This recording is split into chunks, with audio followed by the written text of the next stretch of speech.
हाँ तो छात्रों, बीए सेकेंड ईयर में हम आपको अमेरिका के संविधान में आज संसद को बताएंगे कि संसद क्या है, क्या उसकी शक्तियां हैं, कैसे उसका गठन होता है और उसमें कौन से दो सदन हैं। तो ये चीज तो आप पहले से भी जानते हैं कि अमेरिका में अध्यक्षात्मक शासन है, न कि संसदात्मक शासन। लेकिन संसद होती है, शासन के तीन अंग होते हैं, आपको भी पता है, व्यवस्थापिका, कार्यपालिका और न्यायपालिका।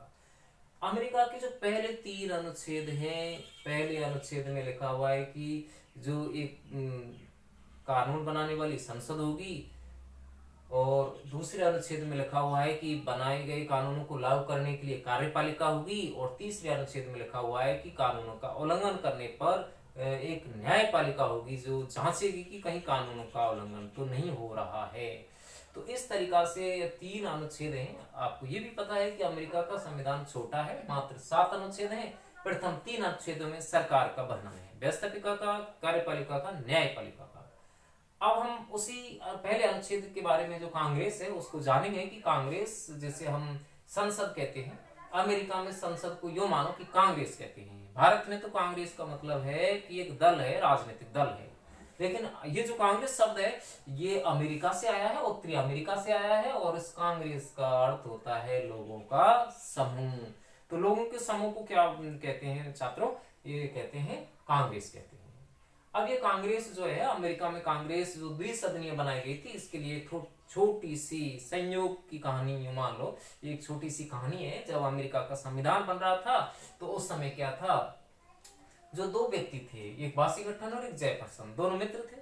वाशिंगटन संविधान बनने के समय नहीं थे, जेफरसन जो अमेरिका संविधान में जिसकी महत्वपूर्ण भूमिका है, तो उस समय क्या था, ये जेफरसन संविधान में मुख्य भूमिका थी, वाशिंगटन नहीं थे। वाशिंगटन जब आए, अपने देश में आए, उस समय नहीं थे जब संविधान बन रहा था, तो ये अपने देश में आए तो उस समय क्या है कि अपने मित्र के घर गए, जेफरसन के घर गए, तो वहां उस समय सुबह का समय था, जलपान का समय था। तो उस समय क्या है कि पूछ लिया कि वाशिंगटन ने कि अमेरिका संविधान में संसद को कैसे बनाया गया है। तो उस समय संयोग ऐसा था कि जो वाशिंगटन थे चाय को क्या है कि कप में से प्लेट में डाल रहे थे। तो उस समय क्या है कि जेफरसन ने अपने मित्र से पूछ लिया कि आपने चाय कप में से प्लेट में क्यों डाली है। बताया कि ठंडा करने के लिए। तो उसी समय क्या है कि जेफरसन ने कह दिया कि इसी तरीका से भारत की संसद को 2 सदनीय बनाया गया है कि जल्दीबाजी में कोई विधेयक पारित होते हैं तो उनको दूसरे सदन में हम विचार कर सकें, अच्छे तरीका से उसको हम जान सकें, इसीलिए 2 सदन रखे गए हैं।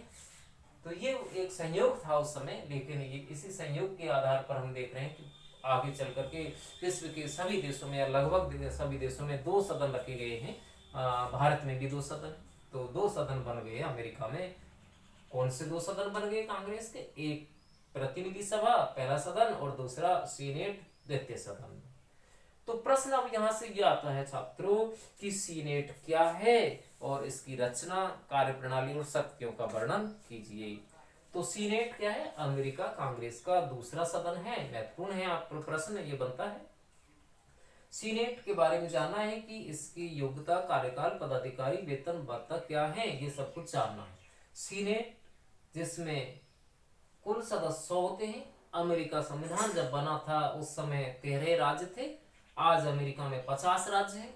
हर एक राज्य से 2 प्रतिनिधि जाते हैं चुन करके, और इस तरीका से सीनेट में कितने सदस्य हो गए? 100 हो गए। 50 जाते, 50 राज्य हैं तो 2 के हिसाब से 100 हो गए, तो 100 सदस्य संख्या है। अब हम बात कर लेते हैं कि ये जो 100 सदस्य हैं ये राज्यों से चुने जाते हैं और जनता द्वारा चुने जाते हैं और प्रत्यक्ष रूप से चुने जाते हैं। तो अमेरिका सीनेट का चुनाव प्रत्यक्ष होता है। अपने देश में तो अप्रत्यक्ष होता है, लेकिन अमेरिका में प्रत्यक्ष होता है। अपने देश में सीनेट यानी दूसरे सदन जो राज्यसभा है, अमेरिका में वो सीनेट है। तो राज्यसभा का चुनाव अप्रत्यक्ष होता है, अमेरिका में कैसे होता है? प्रत्यक्ष होता है, जनता करती है।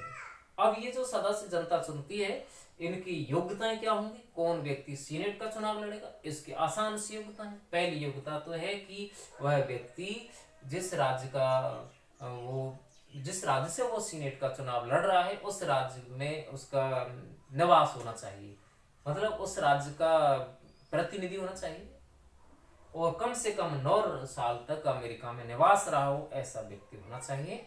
और एक और है कि उसकी न्यूनतम आयु 30 साल होनी चाहिए। तो 9 साल का तो निवास होना चाहिए, न्यूनतम आयु 30 वर्ष होनी चाहिए, और उस राज्य में मतदाता सूची में भी नाम होना चाहिए जहां से वह चुनाव लड़ रहा है। तो इस तरीका से वो 3 योग्यताएं आवश्यक हैं। योग्यताओं के बाद हम बात करते हैं कि चुनाव हो गया, जनता करती है, प्रत्यक्ष होता है। अब हम अगली बात करें कि इसमें कार्यकाल या अवधि है जो 6 वर्ष के लिए चुने जाते हैं सदस्य, और इसका जो कार्यकाल है वो स्थायी है।